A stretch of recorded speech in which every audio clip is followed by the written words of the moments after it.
ونسكي ومحياي ومماتي لله رب العالمين او كما قال علیہ الصلوۃ والسلام۔ معزز سامعین، محترم بزرگوں اور عزیز ترین نوجوان ساتھیوں، یہ اللہ پاک کا بڑا کرم اور احسان ہے کہ اس نے ہمیں پچھلا رمضان بھی عطا کیا تھا،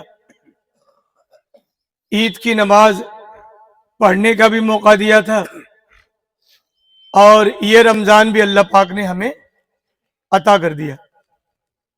یہ اللہ کا کرم ہے، یہ ہمارے ساتھ اللہ پاک کی محبت ہے کہ اس نے ہمیں زندہ سلامت رکھا، ورنہ آپ کے گھروں میں، آپ کے محلوں میں، آپ کے گاؤں میں اور آپ کے رشتوں میں نہ جانے کتنے لوگ تھے جو پچھلے رمضان زندہ تھے، سلامت تھے، آپ کے درمیان موجود تھے، عید کی نماز بھی پڑھی ہوگی انہوں نے، لیکن اب وہ اللہ کو پیارے ہو گئے۔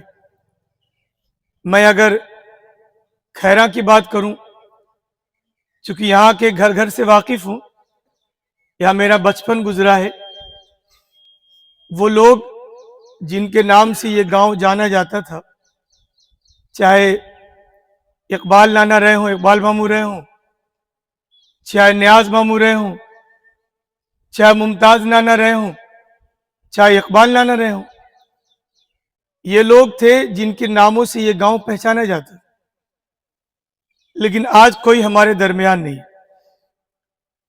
راشد بھیا کو دیکھ لیجئے، عین جوانی کے عالم میں اللہ پاک نے انہیں اپنے پاس بلا لیا۔ تو یہ اللہ کا کرم ہی ہے کہ ابھی ہم زندہ ہیں۔ یہ جو لوگ ہمارے گھروں کے، ہمارے گاؤں کے اللہ کے ہاں چلے گئے ہیں، وہ اللہ سے فریاد کریں گے، اللہ سے گزارش کریں گے، یا رب ارجعون، اے ہمارے پروردگارہ، ہم دنیا میں جانا چاہتے ہیں، ہمیں دنیا میں دوبارہ بھیج دے۔ قرآن میں پورا ان کا تذکرہ لکھا ہوا ہے، یا رب ارجعون، اے ہمارے پروردگار دنیا میں بھیج دے۔ تو اللہ تعالیٰ پوچھے گا، بھئی دنیا میں کیا کرنا چاہتے ہو، کیا کرو گے جا کے؟ آپ کو کیا لگتا ہے؟ آپ کے دادا، آپ کے چچا، یا آپ کے گھر کا کوئی مرحوم جو دنیا سے چلا گیا، وہ آپ کو یاد کرتے ہیں، وہ آپ سے ملنا چاہتے ہیں، جو کھیتیاں چھوڑی ہیں وہ کھیتیاں دیکھنا چاہتے ہیں، جو بال بچے چھوڑ کے گئے ہیں گننا چاہتے ہیں کہ ہماری نسلیں کتنی بڑھی۔ تو اللہ پاک ان سے پوچھے گا، بھی کیا کرنا چاہتے ہو دنیا میں جا کے، کیا کرو گے تم، بتاؤ تو سوچا جائے۔ تو وہ کہیں گے، لعلی اعمل صالحا فیما ترک، پروردگارہ جو عبادتیں تو نے فرض کی تھی نا، ہم چاہتے ہیں کہ وہ عبادتیں جا کے ادا کر لیں۔ جو روزے تو نے فرض کیے تھے نہیں رکھ پائے تھے، وہ روزے رکھنا چاہتے۔ جو نمازیں تو نے فرض کی تھی، کوتاہی ہوئی تھی، دنیا میں بھیج دے، چھوٹی ہوئی نمازوں کو پورا کرنا چاہتے۔ دین کی دعوت کا کام، دین کی تبلیغ کا کام، دین کی سربلندی کا کام جو تو نے ہمارے سپرد کیا تھا، دنیا میں بھیج، دکھا دیں گے کہ ہم تیرے دین کے لیے کتنے مر مٹنے والے لوگ ہیں۔ تو اعلان آئے گی شر سے، صدا آئے گی، کلا انہا کلمۃ ہوا قائلھا، قطعی نہیں، اب دنیا میں جانے کا کوئی موقع نہیں ہے، چاہے تمہاری نیتیں کتنی درست کیوں نہ ہو جائیں۔ تو خیراں کے لوگوں، میرے نوجوان ساتھیوں، میرے بزرگوں، اگر اللہ پاک نے مجھے سلامت رکھا ہے، اللہ پاک نے آپ کو زندہ رکھا ہے، تو اس موقع کو غنیمت جانیے، اس زندگی کی قدر کریے، نہ جانے کب اللہ کا بلاوا آ جائے اور آپ بھی پہلوں کی طرح اللہ سے گزارش کریں گے کہ رب العالمین دنیا میں بھیج، دکھا دیں گے کہ کتنی عبادتیں کرنے والے ہیں، تو اللہ کہے گا کہ اب دنیا میں جانے کا کوئی موقع نہیں ہے۔ تو یہ نصیب کی بات ہے کہ اللہ پاک نے ہمیں زندہ رکھا، سلامت رکھا، پچھلا رمضان بھی دیا اور یہ رمضان بھی دیا، اور اللہ کا شکر ہے کہ ہم نے پورا رمضان مکمل کر لیا اور آج اپنی مزدوری لینے کے لیے عیدگاہ میں جمع ہوئے۔ آج کے بعد رمضان ختم ہو جائے گا، اب آپ کو روزہ نہیں رکھنا، تراویح کی نماز نہیں پڑھنی۔ کیا مطلب ہے اس کا؟ رمضان کا مہینہ ختم ہوا ہے، تراویح کی نماز ختم ہوئی ہے، اللہ پاک تو موجود ہے نا۔ جس رب کے لیے آپ نے رمضان میں روزے رکھے وہ زندہ ہے، وہ رمضان میں بھی آپ کا رب تھا اور رمضان کے بعد بھی آپ کا رب رہے گا، اسے کبھی موت نہیں آتی۔ تو جس طریقے سے آپ نے رمضان کے دنوں میں روزہ رکھا، رمضان کے مہینوں کی قدر کی، راتوں میں تراویح کی نماز پڑھی، کل الوداعی جمعہ تھا، کتنے مسلمان ہیں جنہوں نے الوداعی جمعے کی نماز نہیں پڑھی؟ بتا دیجئے آپ۔ بڑی تیاری کے ساتھ الوداعی جمعے کی نماز پڑھتے ہیں۔ جس الوداعی جمعے کا پروردگار تھا وہی پروردگار آج ظہر کی نماز میں بھی رہے گا، عصر کی نماز میں بھی وہی رب رہے گا، مغرب اور عشاء میں بھی وہی رب رہے گا، اور آج فجر کی نماز میں بھی وہی آپ کا رب تھا۔ ایک بات نوٹ کریے، اللہ پاک ختم نہیں ہوا ہے، اللہ موجود ہے، زندہ و جاوید ہے، وہ ہمارا نگراں ہے، وہ ہمیں دیکھ رہا ہے۔ بہرحال اب رمضان کے بعد ہمیں کیا کرنا چاہیے کہ اللہ پاک سے ہمارا تعلق مضبوط ہو جائے، یا رمضان میں جو چیز ہمارے اندر پیدا کی ہے وہ کون کون سی چیزیں ہیں؟ میں 3 چیزوں کے بارے میں آپ کے سامنے گفتگو کروں گا۔ رمضان کا پہلا مقصد کیا تھا؟ اللہ سے مضبوط تعلق، اللہ سے لو لگانا، نمازوں کی پابندی۔ رمضان کے بعد بھی آپ کو یہ سلسلہ جاری رکھنا چاہیے، رمضان کے بعد بھی نمازوں کی پابندی ہونی چاہیے۔ آج موجودہ جو ہمارے ملک کے حالات ہیں اور پورے عالم اسلام کے حالات ہیں، چاہے یمن کے معاملے ہوں، ایران کا معاملہ ہو، غزہ کے مسلمانوں کا معاملہ ہو، چاہے پورا عالم اسلام، لیبیا سے لے کر الجزائر تک، یمن سے لے کر شام اور ایران تک، ہندوستان سے لے کر بنگلہ دیش اور برما تک، آپ دنیا میں جہاں جہاں مسلمان بستے ہیں ان کے بارے میں دیکھیں آج مسلمانوں کی حالت کتنی خراب ہے، کتنی پریشانی ہے۔ ایسا لگتا ہے کہ دنیا میں ہمارا کوئی نہیں، کوئی ہمارا پرسان حال نہیں ہے۔ بمباریاں ہمارے خلاف ہوتی ہیں، گرفتاریاں ہماری ہوتی ہیں، جیلوں میں ہمیں ڈالا جاتا ہے اور کوئی ہماری سنوائی کرنے والا نہیں ہے۔ مسلمانوں، دنیا کا جو سب سے بڑا پروردگار ہے، دنیا کا جو رچیتا ہے، دنیا کا جو مالک ہے، دنیا کا جو تنہا خالق ہے، اس پروردگار کو اپنی پناہ گاہ بنا لیجئے، اس کو اپنا ملجا، اپنا ماوا بنا لیجئے، اس کو اپنا مسیحا بنا لیجئے، اس کو اپنا رہنما بنا لیجئے، وہ آپ کو مایوس نہیں کرے گا۔ حضرت ابو ہریرہ رضی اللہ تعالیٰ عنہ کے ایک حدیث ہے، بخاری مسلم دونوں میں یہ روایت موجود ہے۔ آج جناب صلی اللہ علیہ وسلم نے فرمایا کہ اللہ تعالیٰ فرماتا ہے، حدیث قدسی ہے، انا عند ظن عبدی بی، میرا بندہ میرے بارے میں جو سوچتا ہے، جو گمان رکھتا ہے، جیسا آپ اللہ کے بارے میں سوچیں گے اللہ کو ویسا ہی پائیں گے۔ وَأَنَا مَعَهُ حِينَ يَذْكُرُنِي، اللہ تعالیٰ فرماتا ہے کہ میرا بندہ جب مجھے یاد کرتا ہے تو میں اس کے ساتھ کھڑا ہو جاتا ہوں۔ وَإِن ذَكَرَنِي فِي نَفْسِهِ، اگر آپ اللہ کو اپنے دل میں یاد کریں گے، اللہ اللہ کریں گے، اللہ تعالیٰ فرماتا ہے کہ ذَكَرْتُهُ فِي نَفْسِي، آپ اپنے دل میں اللہ اللہ کریں گے